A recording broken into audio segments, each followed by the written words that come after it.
গ্রীষ্ম বর্ষার দিন শেষ, এখন শীতকালের বাংলাদেশ। হঠাৎ করেই গত ২ দিন যাবৎ ভীষণ ঠান্ডা পড়েছে। অনেকের কাছেই শীত ভীষণ প্রিয়, তাদের কাছে শীত মানেই পিকনিক, অনেক খাওয়া-দাওয়া, ঘুরতে যাওয়া এগুলা। আর যাদের শীতকাল পছন্দ না বা শীতকাল স্যুট করে না, তাদের কাছে শীত মানেই হাঁচি, কাশি, ঠান্ডা, জ্বর এইগুলা। আর আমি আছি মাঝামাঝি পর্যায়ে। খুব বেশি শীতকাল আমাকে স্যুট করে না, আবার খাওয়া-দাওয়ার দিক থেকে বেশ ভালোই। আসসালামু আলাইকুম, কেমন আছেন সবাই? আশা করছি আল্লাহর অশেষ রহমতে সবাই ভালো আছেন এবং সুস্থ আছেন। আমার কাটানো আরও একটা দিন আপনাদের সাথে শেয়ার করতে চলে আসলাম। আজকে সকালে একটা সবজি রান্না করছি যেটা ভাতের সাথেও খাওয়া যায়, আবার রুটির সাথেও আব্বু খেতে পারবে। এই জন্য বরবটি আর আলু কেটে নিয়েছি, আর এদিকে মশলাও কষিয়ে নিচ্ছি। অল্প করে চিংড়ি মাছও দিয়েছি। এবার সবজিগুলো দিয়ে ঢেকে ঢেকে বেশ খানিকক্ষণ কষিয়ে নিব। আর এগুলো হচ্ছে আমাদের ঘেরের বরবটি, এই জন্য খুব একটা সময় লাগে না, একদম টাটকা। কালকে রাতেই ওর বাবা আসার সময় তুলে নিয়ে এসেছিল। এবার সামান্য ঝোলের পানি দিয়ে দিলাম, আর ফুটে উঠলেই এবার নামিয়ে ফেলবো।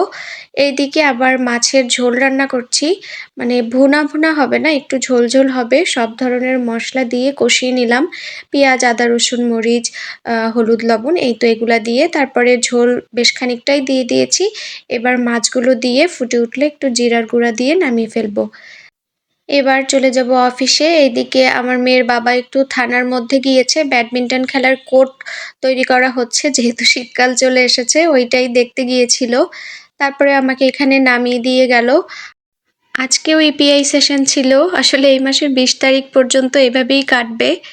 তারপরে চলে এসেছি একদম সন্ধ্যার পরে। তারপরে মেয়েকে পড়ানো শেষ করে আমি পড়তে বসলাম। এখানে আমি একটা রিসেন্ট জব সলিউশন পড়ছি।